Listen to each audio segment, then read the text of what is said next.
میرے بزرگوں، ایک سیکولر اسٹیٹ میں جو حکومت ہوتی ہے اس کی یہ ذمہ داری ہوتی ہے کہ ملک اور اسٹیٹ میں بسنے والے تمام باشندوں کے ساتھ وہ برابری کا معاملہ کرے، تمام لوگوں کے ساتھ وہ انصاف کا معاملہ کرے، تمام لوگوں کے ساتھ وہ مساویانہ سلوک کرے، برابر کا برتاؤ کرے۔ ہونا یہ چاہیے، لیکن ہو کیا رہا ہے اور صورتحال کیا ہے یہ بھی ہم سے مخفی نہیں ہے، یہ بھی ہم سے چھپا ہوا نہیں۔ حقیقت یہ ہے کہ آج اس خاص ذہنیت، اس خاص فکر کے رکھنے والے لوگ حکومت پر قابض ہیں، میڈیا پر قابض ہے، عدالتی نظام پر قابض ہے، جوڈیشری میں گویا کہ ان کا روب و دبدبہ ہے، معاشیات پر وہ قابض ہے، اکنومیکل سسٹم پر وہ قابض ہے، اور صورتحال تقریباً وہی ہے جو بہت پہلے مصر کے بادشاہ فرعون نامی جو بادشاہ تھا، اس نے مصر میں جو صورتحال بنا رکھی تھی اور قرآن نے جو اس کی منظر کشی کی ہے، وہی منظر تقریباً اس ملک میں بھی موجود۔ ان فرعون علا فی الارض، فرعون وہ زمین پر اس نے بلندی حاصل کر لی، اس نے حکومت حاصل کر لی، جعل اہلہا شیعا، اور اس نے اس کے باشندوں کو گروہ میں تقسیم کر دیا۔ یستضعف طائفة منهم یذبح ابناءهم ویستحیی نساءهم، اور اس نے طرز عمل یہ اختیار کیا کہ ایک گروہ کو اس نے ٹارگٹ کیا، ان کے لڑکوں کو اس نے ذبح کرنا شروع کیا، لڑکیوں اور عورتوں کو اس نے باندی بنانا شروع کیا۔ انہ کان من المفسدین، یقیناً فرعون بہت بڑا فسادی تھا۔ فرعون نامی جو ظالم بادشاہ کبھی مصر پر حاکم ہوا اور اس نے جو طرز حکومت اختیار کی، قرآن نے بڑی وضاحت کے ساتھ اس کو بیان کیا ہے اور اس کی منظر کشی کی ہے۔ میرے بزرگوں، بلا خوف تردید یہ کہا جا سکتا ہے کہ تقریباً وہی منظر اب ہمارے ملک کا بھی بن چکا ہے۔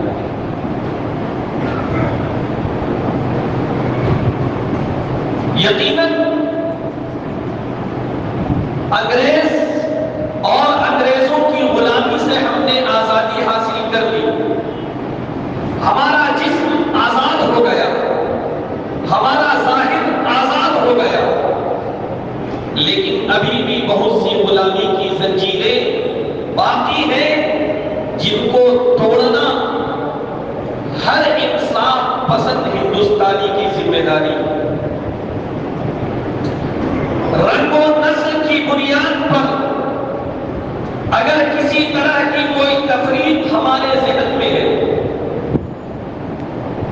مذہب کی بنیاد پر اگر کوئی تفریق ہمارے ذہن میں ہے، زبان کی بنیاد پر اگر کوئی تفریق اور ڈفرینسز ہمارے ذہن میں ہے، فکر کی بنیاد پر، طرز زندگی کی بنیاد پر، تہذیب اور ثقافت کی بنیاد پر اگر کوئی تفریق اور ڈفرینسز ہمارے ذہن میں ہے، تو اس کا یہ مطلب ہے کہ ہمارے خوابوں کا ہندوستان ابھی وجود لانے کے لیے پھر سے کوشش کی ضرورت ہے۔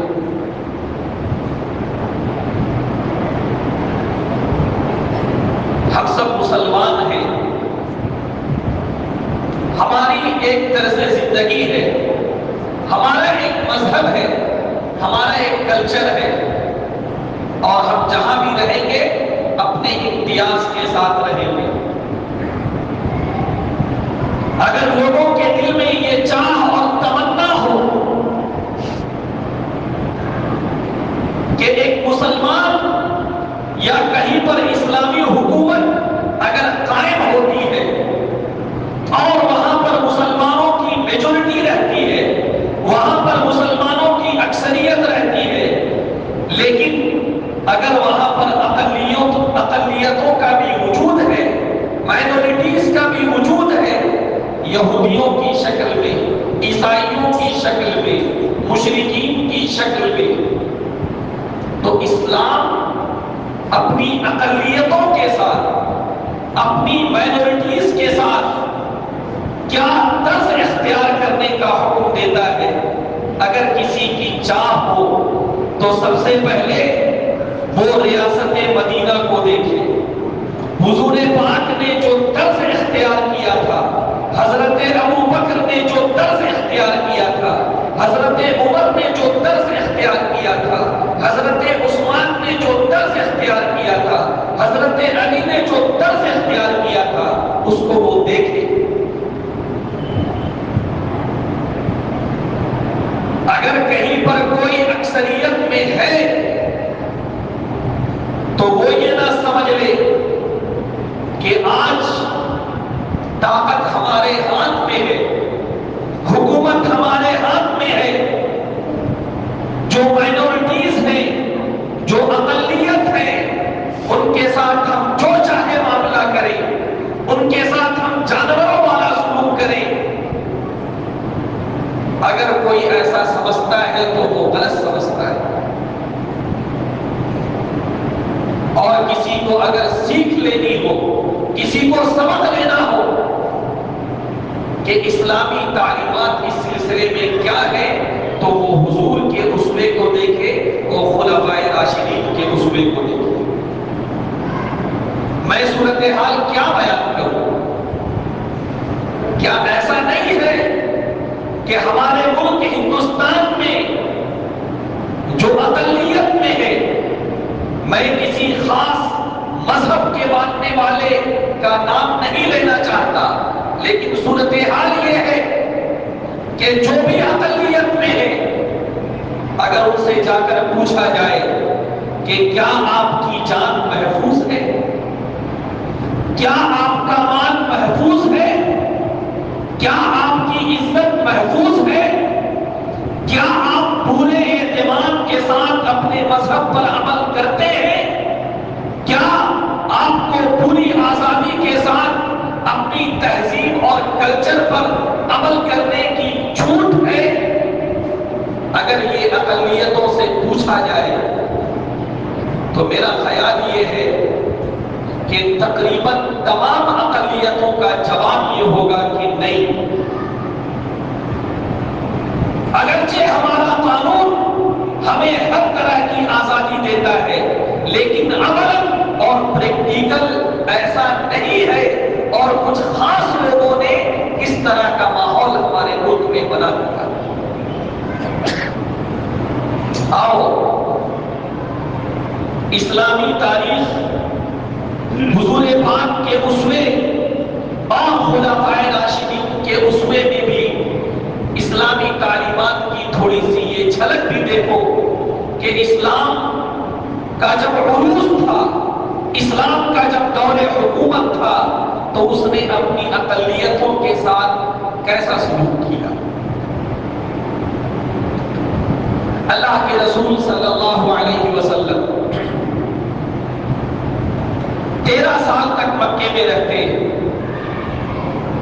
13 سال کے بعد ہجرت کا حکم ہوتا ہے، آپ مدینے تشریف لے جاتے ہیں۔ مدینے میں مسلمانوں کی ایک بڑی تعداد ہے، وہاں پر گویا کہ مسلمانوں کو ایک طرح کی طاقت و قوت حاصل ہوئی. ایک چھوٹی سی اسلامی ریاست کا وجود اس دنیا میں ہوتا ہے اور حضور پاک صلی اللہ علیہ وسلم اس کے سربراہ قرار پاتے ہیں. اللہ کے رسول صلی اللہ علیہ وسلم جب مدینے تشریف لے گئے تو اللہ کے رسول صلی اللہ علیہ وسلم نے اولین بنیادوں پر جو کام کیا اس میں سے ایک کام یہ بھی تھا کہ اللہ کے رسول صلی اللہ علیہ وسلم نے مدینے میں رہنے والی اقلیتوں کو، یہودیوں کو، نصارہ کو، مشرکین کو، مجوسیوں کو، صابیوں کو جمع کیا اور ایک معاہدہ قرار پایا جسے کتاب کی روشنی میں میثاق مدینہ کہا جاتا ہے. اللہ کے رسول صلی اللہ علیہ وسلم نے مدینے کے تمام باشندوں کو جمع کر کے کچھ اصول وضع کیے، کچھ معاہدات طے کیے. لوگوں نے یہ بھی لکھا ہے کہ دنیا کی تاریخ میں اللہ کے رسول نے جو میثاق مدینہ بنایا تھا وہ ریٹن یعنی تحریری کانسٹیٹیوشن کی جو تاریخ ہے وہ سب سے پہلے اللہ کے رسول نے ریٹن کانسٹیٹیوشن مرتب کروایا. یہ میثاق مدینہ 63 دفعات پر مشتمل تھا اور اس میں بنیادی طور پر اللہ کے رسول صلی اللہ علیہ وسلم نے جو اصول طے فرمائے اس میں یہ بات بھی تھی کہ مدینے میں جو اقلیت رہتی ہے ان کو اپنے مذہب پر عمل کرنے کی آزادی ہے. وہ اپنے انداز سے عبادات بجا لا سکتے ہیں. وہ اپنے اعتبار سے اپنے جو مذہبی ادارے ہیں اس کو چلا سکتے ہیں. وہ اپنے اعتبار سے اپنے جو مذہبی رسومات ہیں اس کو وہ ادا کر سکتے ہیں. گویا کہ اللہ کے رسول صلی اللہ علیہ وسلم نے ان سے کوئی چھیڑ چھاڑ نہیں کیا بلکہ ان کو کھلی آزادی دے دی کہ تم سب کے سب لوگ آزاد ہو اپنے مذہب کے معاملے میں، اپنی تہذیب کے معاملے میں، اپنے کلچر کے معاملے میں، اپنی زبان کے معاملے میں اور اپنے مذہبی معاملات کے معاملے میں. ہاں ایک بات ہے کہ اگر بیرون سے کوئی مدینے پر حملہ کرے تو اس معاملے میں ہم سب لوگ ساتھ ہوں گے اور ہم سب لوگ مل کر اس بیرونی حملے کا مقابلہ کریں گے. یہ اللہ کے رسول نے اہل مدینہ کے ساتھ بیٹھ کے طے کیا اور تاریخ یہ بھی گواہی دیتی ہے کہ 6-7 سال تک جب تک ان لوگوں نے معاہدے کو نہیں توڑا اس وقت تک اللہ کے رسول صلی اللہ علیہ وسلم نے مکمل طور پر معاہدے کی پابندی کی. اسی زمانے کا ایک واقعہ ہے. اللہ کے رسول صلی اللہ علیہ وسلم کے سامنے یہ مقدمہ لایا گیا کہ ایک مسلمان نے ایک معاہد کا قتل کر دیا. اب اس میں کیا کیا جائے؟ قاتل مسلمان ہے اور مقتول غیر مسلم ہے. وہ ہو سکتا ہے یہودی ہو سکتا ہے نصارہ ہو سکتا ہے مشرکین میں سے ہو سکتا ہے مجوسی میں سے ہو. قاتل مسلمان ہے، مقتول غیر مسلم ہے، حکومت اسلامی ہے، حاکم اللہ کے رسول صلی اللہ علیہ وسلم ہے. مقدمہ لایا گیا. اللہ کے رسول نے فیصلہ کیا کہ جس نے قتل کیا ہے اس کو قتل کر دیا جائے. جی بڑا اعتراض کیا جاتا ہے کہ اسلامی حکومت میں جو غیر مسلم رہتے ہیں ان کو ذمہ کہا جاتا ہے. ان سے جزیہ لیا جاتا ہے. جی ہاں، اسلامی حکومت میں جو غیر مسلم رہتے ہیں انہیں ذمی کہا جاتا ہے، ان سے ٹیکس کے طور پر جزیہ لیا جاتا ہے. لیکن یہ ذمی کوئی گالی نہیں ہے، یہ ذمی اسلامی حکومت کو گویا کہ یہ بات یاد دلانے کے لیے ہے کہ اے فرمانروائے وقت، یہ جو ذمی ہے، ذمی کا لفظ ذمہ سے بنا ہے، یہ جو ذمی ہے اس کی جان، اس کے مال، اس کی عزت اور اس کی آبرو کی حفاظت کی ذمہ داری اسلامی حکومت کے اوپر. آج جب مطالعہ کیا جاتا ہے تو ان الفاظ کو ایسے پیش کیا جاتا ہے گویا کہ یہ کوئی گالی ہو. یہ گالی نہیں تھی، یہ مسلمانوں کو اور اسلامی حکومت کو بار بار یہ معاہدہ یاد دلانا تھا کہ ٹھیک ہے، حکومت تمہاری، اقتدار تمہارا، طاقت تمہاری، تم اکثریت میں، تم میجورٹی میں، لیکن تمہارے درمیان میں جو اقلیت ہے بالکل اس بات کی اجازت نہیں ہے کہ ان کے ساتھ کسی طرح کا ظلم روا رکھا جائے. وہ تمہارے درمیان میں رہتے ہیں، وہ جزیے کے نام پر تمہیں ٹیکس ادا کرتے ہیں. ان کی جان، ان کے مال، ان کی عزت و آبرو اور ان کی مذہبی آزادی کی ذمہ داری تمہارے اوپر ہے.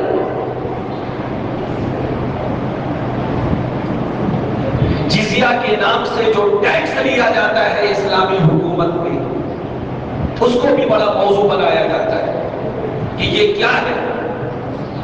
یہ ٹیکس صرف غیر مسلموں سے دیا جا رہا ہے، مسلمانوں کے اوپر کوئی مالی ذمہ داری نہیں ہے. ایسا کچھ نہیں. اگر ریشیو دیکھا جائے تو ایک اسلامی حکومت میں رہنے والا جو مسلمان ہے اس کو، حکومت کو، اس غیر مسلم سے بھی زیادہ دینا پڑتا ہے. وہ کیسے؟ مسلمان اگر مالدار ہے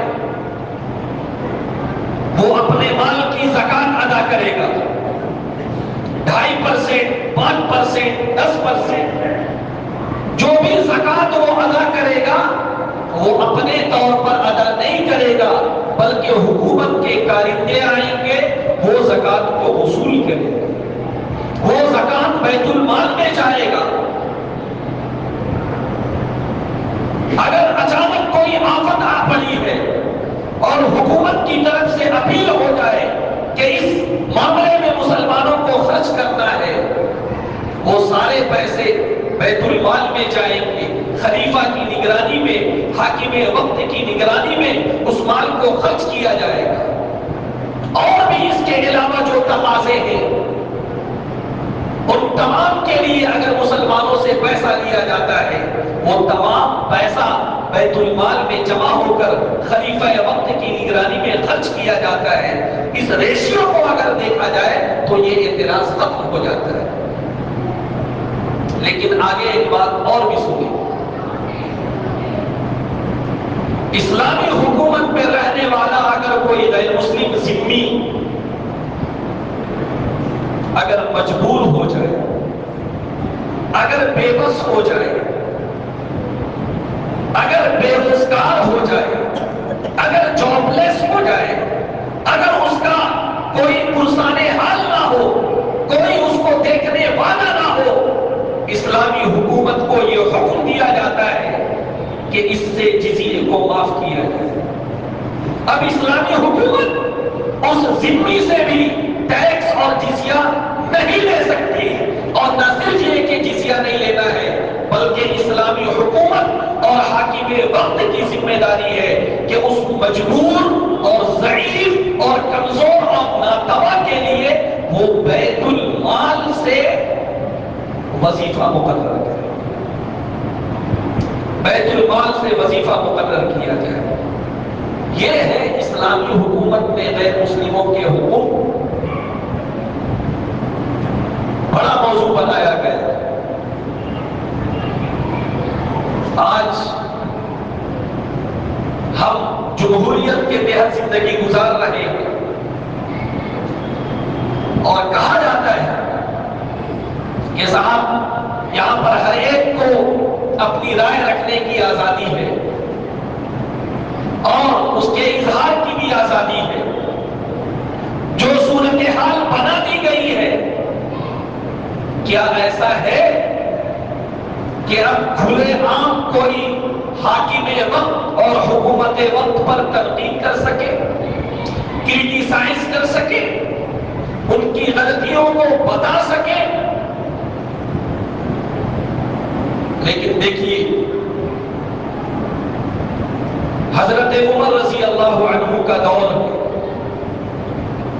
حضرت انس بن مالک رضی اللہ عنہ فرماتے ہیں کہ ہم لوگ حضرت عمر رضی اللہ عنہ کی مجلس میں بیٹھے ہوئے تھے کہ مصر کا ایک قبطی اور ایک دیہاتی آیا اور اس نے حضرت عمر رضی اللہ عنہ کے سامنے شکایت کی کہ امیر المؤمنین، مصر کے جو حاکم ہیں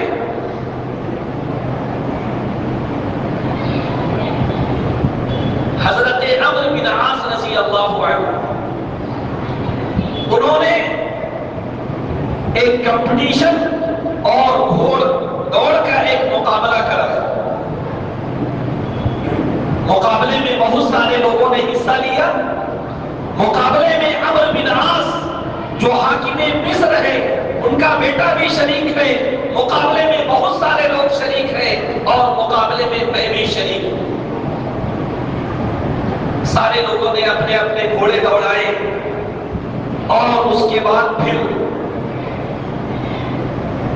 جب گھوڑ دوڑ کا مقابلہ ہو رہا تھا اور گھوڑے اپنی منزل کو پہنچ رہے تھے تو میں نے آواز لگائی کہ دیکھو یہ گھوڑا جو آگے بڑھ رہا ہے وہ میرا ہے. عمرو بن عاص کا لڑکا وہاں کھڑا تھا.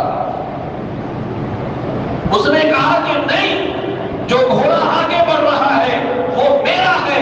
میں نے بحث کرتے ہوئے کہا کہ نہیں، وہ گھوڑا میرا ہے. اور جب وہ گھوڑا قریب آیا تو وہ گھوڑا میرا ہی تھا. لیکن اس بحث و مباحثے کے نتیجے میں عمرو بن عاص کے لڑکے کو غصہ آ گیا.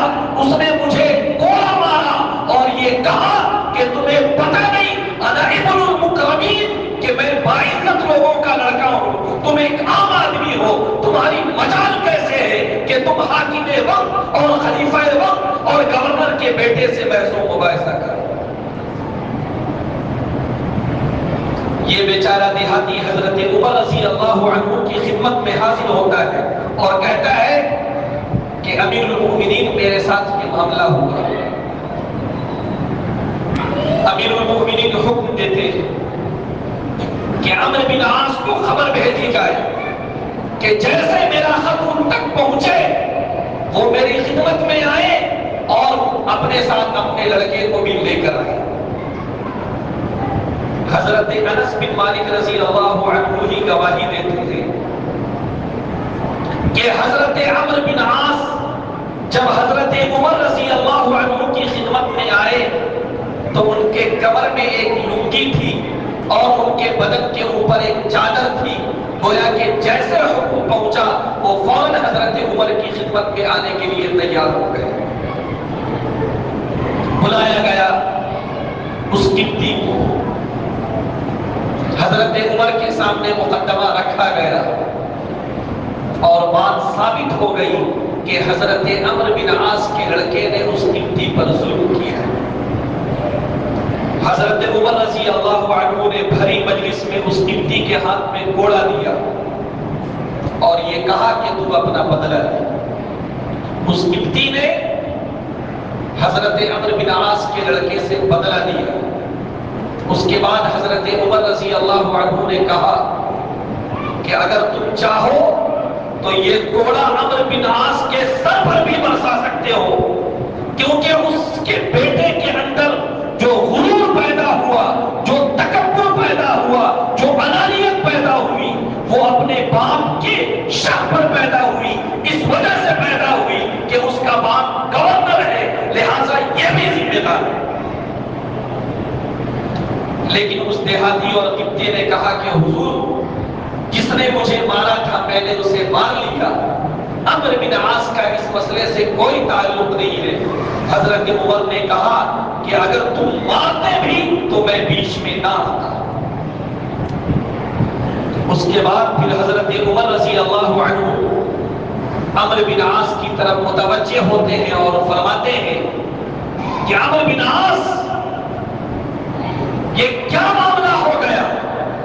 کیا تم لوگوں نے یہ سمجھ رکھا ہے کہ تمہارے ماتحت جو لوگ ہیں، تمہارے جو محکومین ہیں، تم جن کے اوپر حاکم بنائے گئے ہو وہ غلام ہیں اور تم آقا ہو؟ ایسا کیسے ہو گیا؟ ان کی ماں نے ان کو آزاد چنا ہے، تم نے انہیں غلام کیسے بنا دیا؟ اس کے بعد وہ گٹی کو بھیج دیتے ہیں اور کہتے ہیں کہ آئندہ اگر کوئی بات ہو تو پھر میری طرف آنا. یہ ہے مثال. آج صاحب کسی بڑے منتری اور وزیر اور جنتری اور سنتری کی بات چھوڑیے، ایک معمولی وارڈ کمشنر یا کیا کہتے ہیں معمولی مکھیا اور فلاں فلاں، اس کا جو غرور ہے اور اس کا جو تکبر ہے اور اس کے بیٹوں کا جو انداز ہے اور ان کے متعلقین کا جو انداز ہے، وہ تو بس اس کا تذکرہ ہی مناسب ہے. جہاں گورنر مصر بیٹھے ہیں، عمرو بن عاص وہ شخصیت ہے جنہوں نے مصر کو فتح کیا ہے، مصر کے گورنر ہیں، ان کا بیٹا سرعام بھری مجلس میں کوڑے اس پر برسائے جاتے ہیں اس لیے کہ اس نے ایک عام مسلمان پر ظلم کیا. جی حکومت جب اسلامی ہوتی ہے تو وہاں پہ انصاف عام ہوتا ہے، ہر ایک کو انصاف دیا جاتا ہے، ہر ایک کے ساتھ انصاف کیا جاتا ہے. انصاف خریدا نہیں جاتا ہے، انصاف بیچا نہیں جاتا ہے. یہ نہیں ہوتا ہے کہ ایک مظلوم اور مجبور وہ عدالت میں اپنا مقدمہ دائر کرے لیکن جب فیصلہ آئے تو وہ نہیں بلکہ ان کی اولادوں کا بھی جنازہ اٹھ چکا ہوتا ہے.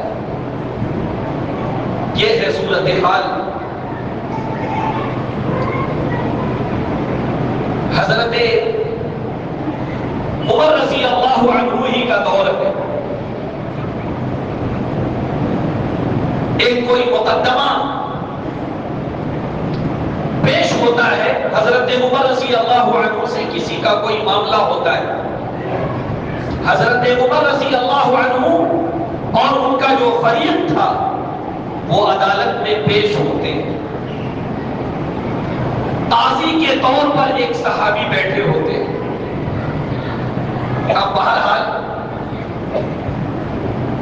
جو بھی قاضی بن کر بیٹھے ہیں وہ حضرت عمر رضی اللہ عنہ کی شان سے واقف ہے، اللہ کے رسول کے یہاں ان کا کیا مرتبہ تھا اس سے واقف ہے. حضرت عمر کی شان کیا ہے، اسلام کے لیے ان کی خدمات کیا ہے، ان سے واقف تھے. جب عدالت میں وہ آئے تو ان کے اکرام میں حضرت عمر کے اکرام میں صحابی نے یہ کہا کہ امیر المومنین آپ میرے بغل میں بیٹھ جائیں، آپ تھوڑا آرام سے بیٹھ جائیں. حضرت عمر رضی اللہ عنہ نے کہا کہ پہلا ظلم تم نے یہی کیا.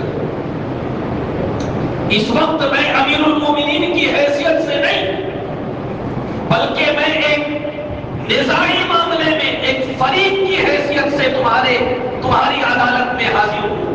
جس طرح میرا مد مخالف جس سیٹ پر بیٹھا ہے اسی پر میں بیٹھوں گا. میرے لیے کوئی امتیازی سلوک کرنے کی ضرورت نہیں ہے اور تم مقدمہ سنو، اس کی سماعت کرو اور اس میں فیصلہ. لوگ بات کرتے ہیں، اعتراض کرتے ہیں. حضرت علی رضی اللہ عنہ کا دور خلافت ہے. کسی مسئلے میں حضرت علی رضی اللہ عنہ کو عدالت میں جانا پڑتا ہے اور حضرت علی رضی اللہ عنہ کا جو مد مقابل ہے، جو مخالف ہے، جو فریق ہے، وہ ایک یہودی ہے۔ حضرت علی رضی اللہ عنہ اپنے معاملے کی گواہی کے لیے اپنے بیٹے حضرت حسن کو اور اپنے غلام کو لے کر جاتے ہیں۔ قاضی وقت غالباً وہ قاضی شریح تھے۔ حضرت علی رضی اللہ عنہ جو کہ خلیفۃ المسلمین ہیں، حاکم وقت ہیں، اور ان کا مقدمہ زیر سماعت ہے، اور اس وقت جو جج بن کر بیٹھے ہیں قاضی شریح جی، آج تو معاملہ یہ ہے کہ عدالتیں خریدی جا رہی ہیں، جج خریدے جا رہے ہیں، چیف جسٹس خریدے جا رہے ہیں۔ حکومت کی شہ کیا ہے، حکومت چاہتی کیا ہے، گورنمنٹ کی منشا کیا ہے، اس کے مطابق فیصلے کیے جاتے ہیں۔ مقدمہ پیش ہوتا ہے، حضرت علی رضی اللہ عنہ بطور گواہی کے اپنے بیٹے کو اور غلام کو پیش کرتے ہیں۔ قاضی صاحب کا فیصلہ یہ ہوتا ہے کہ بیٹے کی گواہی باپ کے حق میں قبول نہیں کی جائے گی، بیٹا باپ کے حق میں گواہی نہیں دے گا، غلام اپنے آقا کے حق میں گواہی نہیں دے گا، کیونکہ بہرحال وہ بیٹا ہے، بہرحال وہ غلام ہے، بہرحال اس سے ایک تعلق ہے۔ ہو سکتا ہے اپنے باپ اور اپنے آقا کی رعایت میں وہ صحیح گواہی نہ دے، اس لیے باپ کا مسئلہ اگر ہو بیٹے کی گواہی قبول نہیں کی جائے گی، آقا کا مسئلہ اگر ہو غلام کی گواہی قبول نہیں کی جائے گی، کوئی تھرڈ پرسن لایا جائے اس کی گواہی اگر ہو تو وہ قبول کیا جائے گا۔ حضرت علی کے پاس اس کے علاوہ اور کوئی گواہ نہیں تھے۔ نتیجہ یہ ہوا کہ قاضی نے جو فیصلہ دیا وہ یہودی کے حق میں فیصلہ دیا اور حضرت علی کے خلاف فیصلہ دیا۔ ہماری عدالتیں اتنی آزاد ہوا کرتی تھی، ہمارا چیف جسٹس اتنا آزاد ہوا کرتا تھا۔ آج تو صاحب معمولی پیسوں پر جج بک رہے ہیں۔ حضرت عمر رضی اللہ عنہ کا دور ہے، میں کتنے واقعات آپ کو سناؤں۔ لکھا ہے کہ ایک آدمی وہ جب بھی اونٹ ذبح کرتا تو اونٹ کی جو ران ہوتی ہے وہ حضرت عمر کو بطور ہدیے میں بھیج دیا کرتا تھا۔ ایک مرتبہ اس کا ایک مسئلہ حضرت عمر کے سامنے پیش ہوا۔ مقدمے کی سماعت سے پہلے اس آدمی نے یہ کہا کہ عمر، میرے مسئلے میں بالکل صاف صاف فیصلہ کرنا اور واضح فیصلہ کرنا، اور وہ اتنی وضاحت ہو اس میں، وہ اتنا واضح ہو جس طرح ران کی گوشت کو جب ہڈیوں سے الگ کر دیا جاتا ہے تو ہڈی الگ ہو جاتی ہے، گوشت الگ ہو جاتا ہے۔ حضرت عمر رضی اللہ عنہ اس کا اشارہ سمجھ گئے، وہ سمجھ گئے کہ یہ بندہ کہنا کیا چاہتا ہے۔ ابھی تک جو اس نے ران کھلائی ہے اس کے مقابلے میں وہ چاہتا یہ ہے کہ فیصلہ اس کے حق میں ہو۔ اسی وقت حضرت عمر رضی اللہ عنہ یہ آرڈیننس جاری کرتے ہیں کہ اسلامی عدالتوں میں جو بھی جج ہیں، اسلامی عدالتوں میں جو بھی چیف جسٹس ہیں، وہ کسی کا ہدیہ بھی قبول نہیں کریں گے، وہ کسی کا گفٹ بھی قبول نہیں کریں گے۔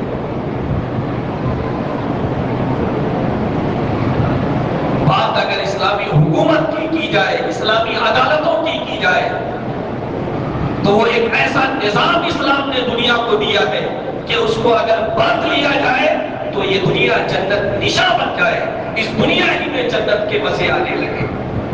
میرے بزرگوں، میں نے بات یہاں سے شروع کی تھی کہ اس وقت ہندوستان کن حالات سے گزر رہا ہے۔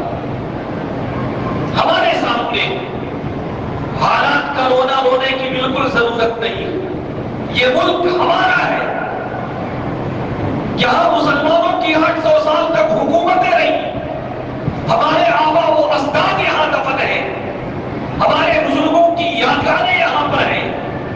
اگر اس ملک میں اگر غلط فضا قائم کی جا رہی ہے، غلط ماحول بنایا جا رہا ہے، تو انشاءاللہ جس طرح تحریک آزادی میں ہم نے قربانیاں پیش کر کے انگریزوں کی غلامی سے اس ملک کو آزاد کرایا تھا، ہم کوشش کریں گے کہ نفرت کی زنجیریں بھی ٹوٹے، عداوت کی زنجیریں بھی ٹوٹے، بھید بھاؤ کی زنجیریں بھی ٹوٹے، اور محبت کی فضا یہاں پر قائم ہو، الفت کی فضا یہاں پر قائم ہو۔ اللہ سے دعا کریں کہ اللہ تعالی ہم تمام لوگوں کو اس طرح کی کوشش کرنے کی توفیق سے نوازے، آمین۔ وآخر دعوانا ان الحمد للہ رب العالمین۔ جو حضرات سنت نہ پڑھے وہ سنت پڑھے۔